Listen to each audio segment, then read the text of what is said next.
The Dallas Cowboys. How about them Cowboys? The Dallas Cowboys put belt to ass Oh on the yeah. Chiefs on I mean, Thanksgiving. I'm not gonna go as far as saying Belt to belt to ass, I ass. said. I'm not gonna go that far. BTA. We won, and I love that. I love the fact that we won and how we BTA. won. I love that. Yes, We look good.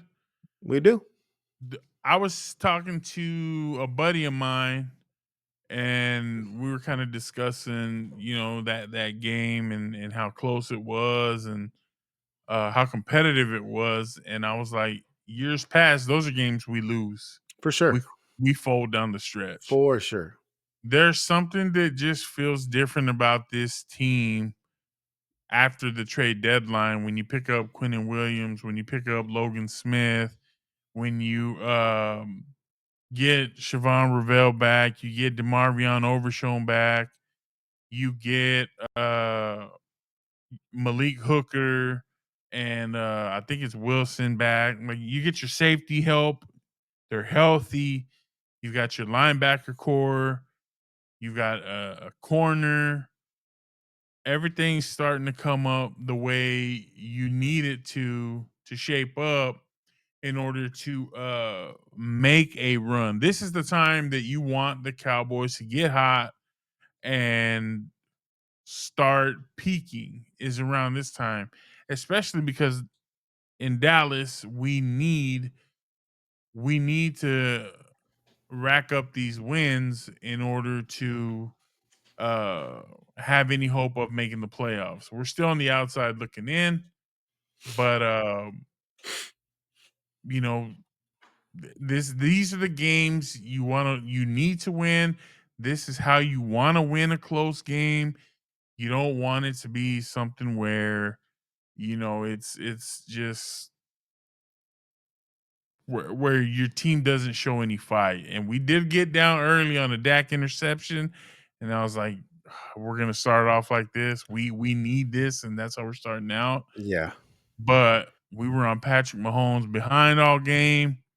We were dominating the run, Yeah. and this defense is just The feeling defense looks better, man. different, man. With I'm just not the saying it's top 10, it's but not it's serviceable. It's very it's much so. middle of the pack, which is all we Which is needed because which our is what offense. we talked about before. That was Exactly. the one thing that we talked about. The one thing that we talked about before the bye week was how abysmal our defense looked. Once Mhm. we got to the bye week and we saw the trades that were made, not a lot of there wasn't a lot of talk behind it. I think that a lot of people tried to play it off as, oh, you just picked up one DT, you picked up one linebacker.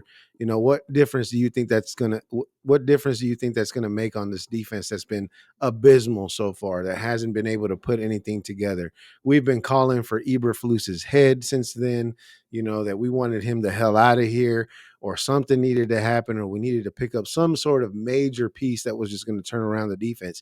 And I think that we talked about that for a while, where we were like, what piece could we add to our defense that would actually make a difference? And me and you were very much in agreement, where it was like, there is not one piece that you could just add to this defense that would fix it.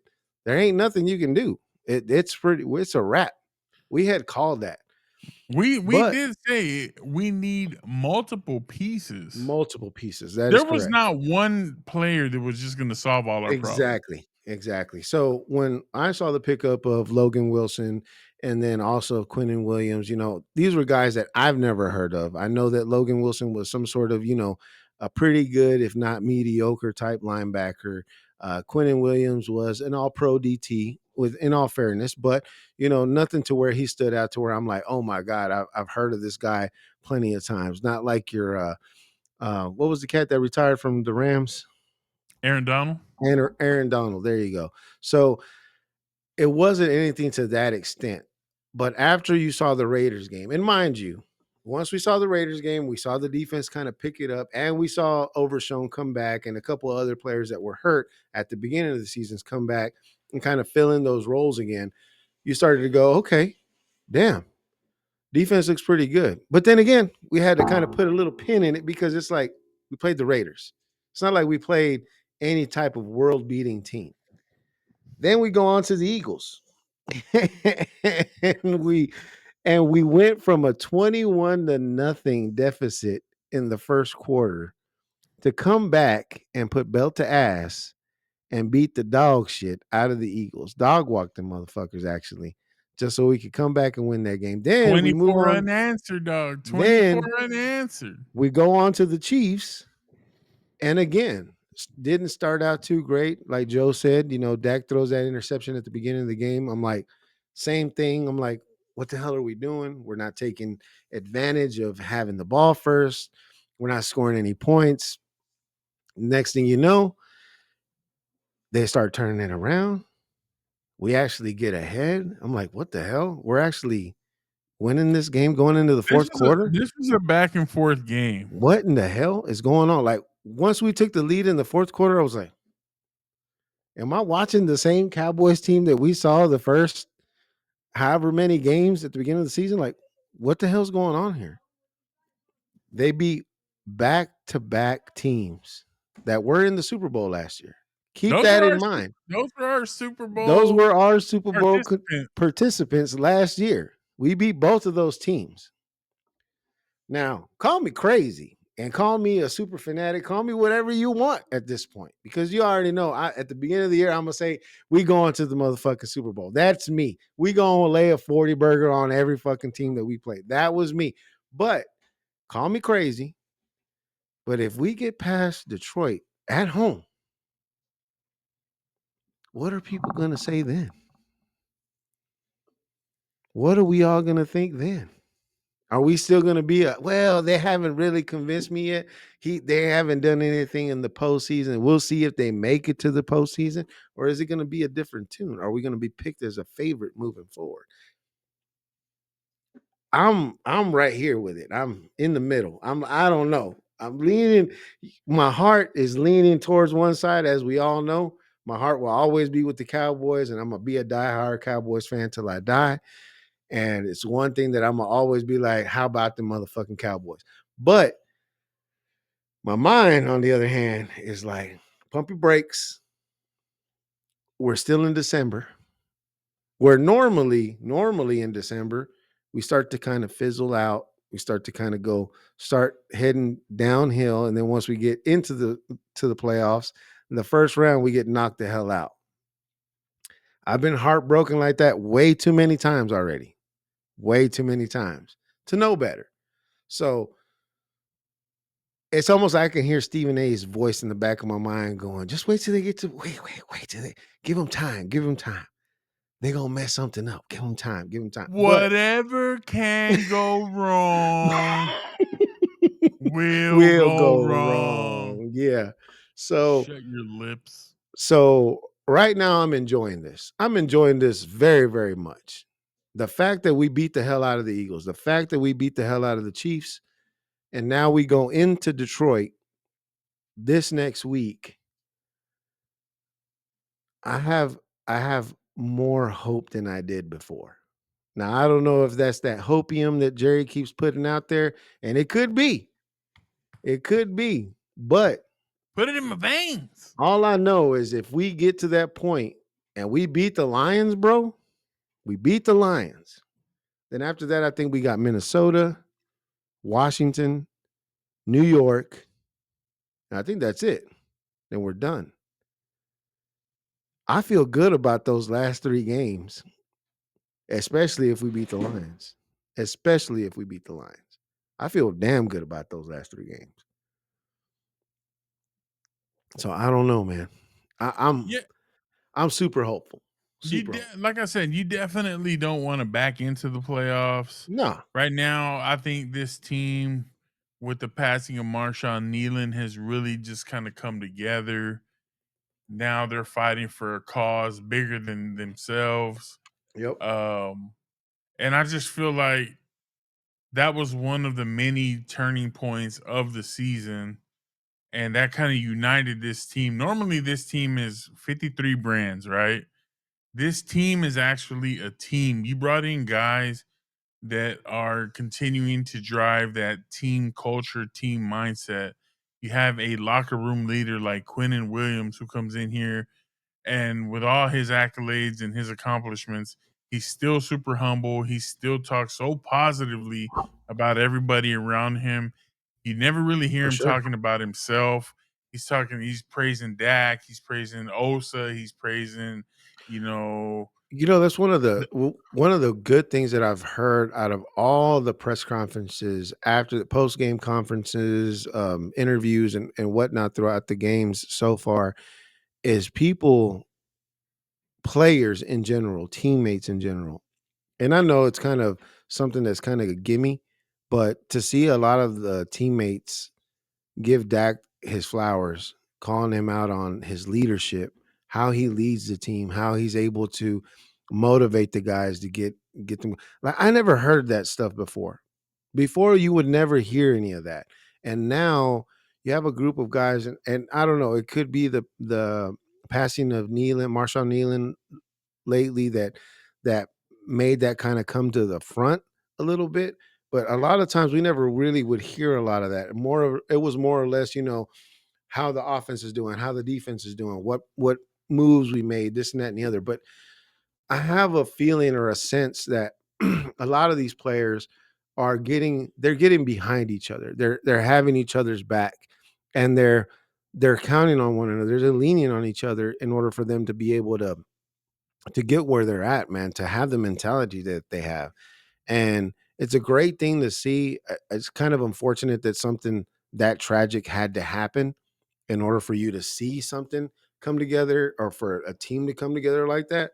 But in all fairness, I mean, in life in general, I know plenty of people that don't really visit their families too often or don't spend time with their loved ones or anything like that or don't express love in that sense until something bad happens. And then when something bad happens, you see everybody come together for the yep. betterment of everybody else. And it's just, Then it's too late. yeah, but it's a beautiful thing to see in sports because it just goes to show you the kind of brotherhood that you build with those teammates that you have, with the players that you have. And it really is a brotherhood, man. Speaking from a place of being able that I had the opportunity to play when I was younger and being on those teams, I mean, hell, our relationship was developed based on football, knowing each other, on the football field, playing against each other and then playing with each other on the same team. So it's a beautiful thing to see even on a professional level that Yep. those men can take it to that level and be like, "Hey, I'm here for you, you're here for me.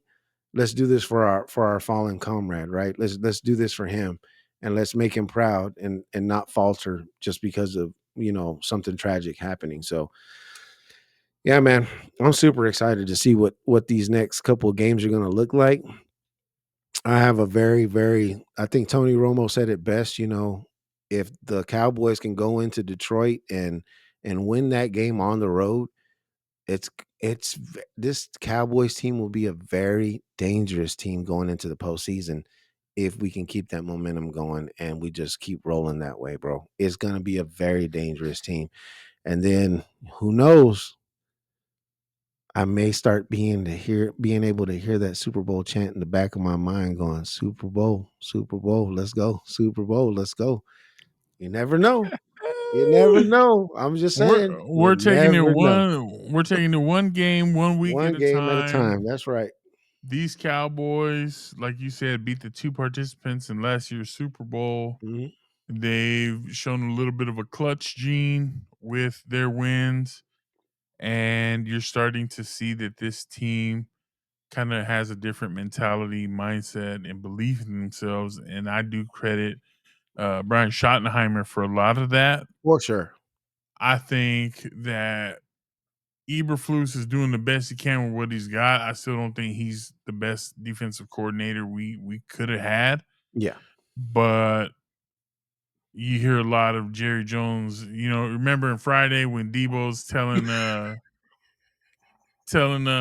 Red to give him his money, and he's like, stall him out. That was Jerry Jones telling us, like, we're like, Flu's got to go, and Jerry's like, man, stall him out.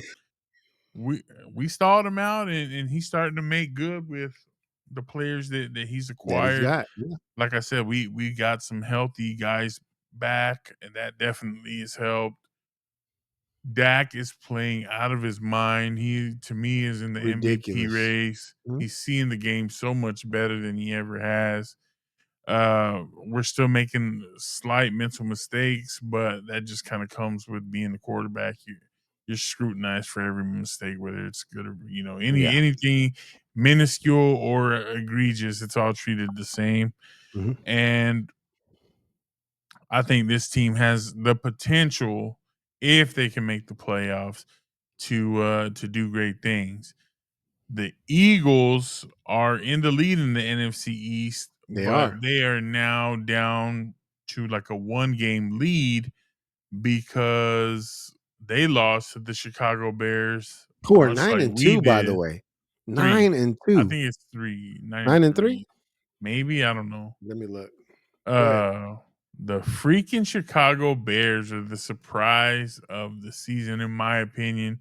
Caleb Williams is out here getting them to a very nice record. Ben Johnson is looking every bit the part of probably head coach of the year, especially coming off of picking up for Eberflus and that Bears team that did not look good last year.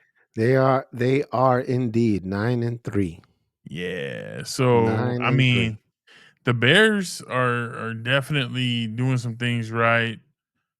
The Eagles, on the other hand, they're starting to collapse, which if you're a Cowboys fan, you love to see it because AJ Brown, Jalen Hurts, they're not on the same page. Now, I do feel like Jalen is forcing the ball more to AJ Brown because he's trying to quell the rumors and the whispers of, oh, there's dysfunction in the locker There's room. tension in the locker room. Yeah, there's something's not right, and so I think Jalen's really trying to force it more to AJ Brown.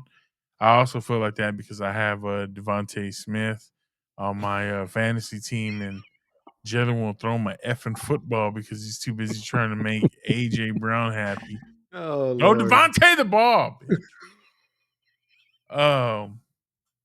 But yeah, man, the Eagles are not helping their cause. They're Their not. offense is so pedestrian, so lackluster, and now that's being magnified by the fact that that defense is not able to hold these teams, and they're not getting away with the stuff that they were getting away with prior. So this defense has a lot to be desired in Philadelphia.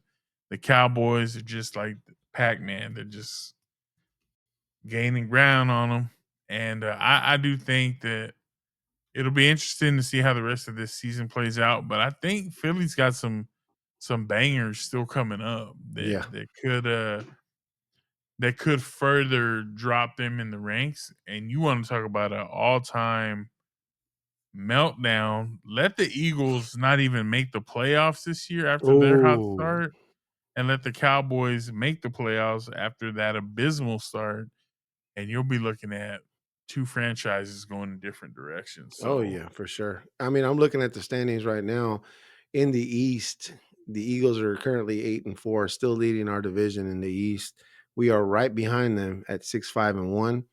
Then you got the Commanders at 3 and 8, and the Giants at 2 and 10. So, I mean, again, it's one of those things to where I honestly think that there was a turning point. Again, I'm very unfortunate that it took a loss of a teammate in order for that to kind of turn stuff around for us and turn our mentality around as an organization. But again, it's like I said, one of those things that where it kind of happens in life, right? I mean, you suffer a loss, whether it be family member, whether it be a friend, whether it be whoever it is, and you see a lot of people come together in because of that, you know. But I don't know, man. To me, it does look like there is a switch happening right now, a momentum shift from one to the other because again, like you said, the Eagles started so hot and now they're starting to kind of fall down, which was typically the normal story for the Cowboys. We would start out really, really hot, and then towards the end of the season, the tail end of the season, we just kind of fizzled out. And if we That fall did, from grace is ridiculous. yeah, and it was a reality for us for many years to where we would barely make it in, or if not make it in as one of the top seeds going into the playoffs, and then all of a sudden it's like we lose in the first round, and it's like, what the we were doing so well. What the hell happened? And I kind of feel like this may be the years that you see Eagles fans do that. Like, we started out so great, and what the hell? Why did the train fall off the rails? What the fuck happened? What had So happened? What had happened? See, what had happened was yeah, exactly. And it definitely will turn into a Cinderella story. Should we make a deep playoff run as well? Should we make it to the playoffs, and should we make a deep playoff run?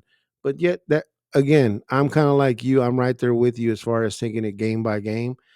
I love the fact that we beat the Eagles. I'm always gonna shout to the top of my lungs when we beat the Eagles, and I'm sure as hell very, very happy with the result of the Thanksgiving game. Which, by the way, Joe, how was your Thanksgiving? Thanksgiving was not great. We didn't actually celebrate Thanksgiving. We had a funeral to go to. We Ah, lost a close family member. So it wasn't something that, we spent Thanksgiving on the road coming home. So it was a little bit different this year. We're kind of planning to make it up for Christmas, but not trying to be a Debbie Downer, just kind of no, let you no, know no. where You're we good, were. bro. You're good. Yeah. What about you, man? How was your Thanksgiving? Well, first and foremost, let me say I'm sorry for your loss, Thank and you. my condolences to you and your family. And then my Thanksgiving was it was a little different. Normally every year we fry a turkey, we do the ham, all the good normal Thanksgiving sides, which are your stuffing, your mashed potatoes, all that good stuff. This time we mixed it up, man, just because we noticed that almost every year there's a lot of turkey left over and nobody knows what to do with the turkey. So we made an executive decision this year that we were just gonna X out the turkey altogether, Oh no. and we switched it up from that to fajitas and tablitas on the grill. I was like, that's way better than turkey. And trust me, when I say, how normally you have leftovers for weeks almost from Turkey Day. Hell, leftovers didn't last the day after. It was all gone. So I was like, this is a win. In my book, that's a win. No leftovers, no nothing. And the Cowboys won too on top of that, bro. I was on cloud nine. Let me put it to you that way, bro. I was on Yeah, cloud nine for sure. brother. So The parents came by today, and before they left, I was like, "Hold up! Before y'all leave, we need to start worrying about what we're gonna cook for Christmas because I don't want it to be the last minute. 23rd, 24th, and y'all bull driving about what do y'all want to make for Christmas. Mhm. Nah, nah. So I think we're definitely doing the turkey, Okay. but I made an executive decision Okay. that was agreed upon by everybody. Everybody had their input. I made the executive decision that we should do the turkey, the dressing, not the stuffing, the dressing, Mhm. mashed potatoes, that, but like with tamales and stuff. So I'm like, we're doing tamales for Christmas. Mhm. We gotta find a lady that makes good tamales. So if you know somebody, connect me, dog. Give me the Bro, connect. I'll be honest with you, we make tamales on breakfast Because on Christmas. unfortunately, we're not those kind of Mexicans. So that's never gonna happen in the Rodriguez household. It's just not. Well, it happens in the Martin household, brother. We make tamales. So we make the tamales.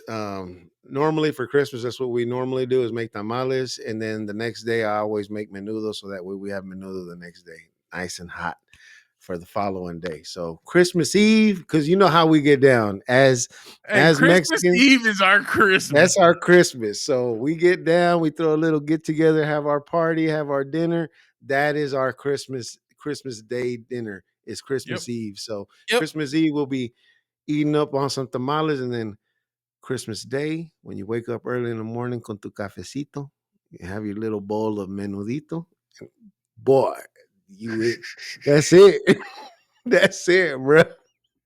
Hey, bro, I'm I mom's can't already wait. picked up some cachetes. I might make some barbacoa at the house, Hey, bro.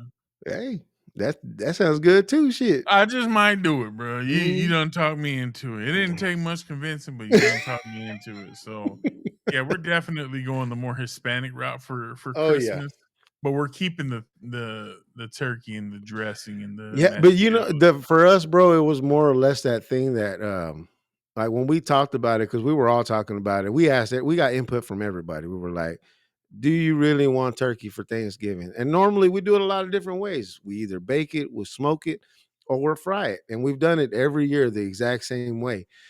And this year I was just like, you know what? I noticed that every year we have a shitload of leftover turkey and then it ends up going to waste and nobody eats it. And they're like, oh, it's because it's dry, this and that and the other. So I was like, you know what? How about we just do tablitas and fajitas instead of the turkey?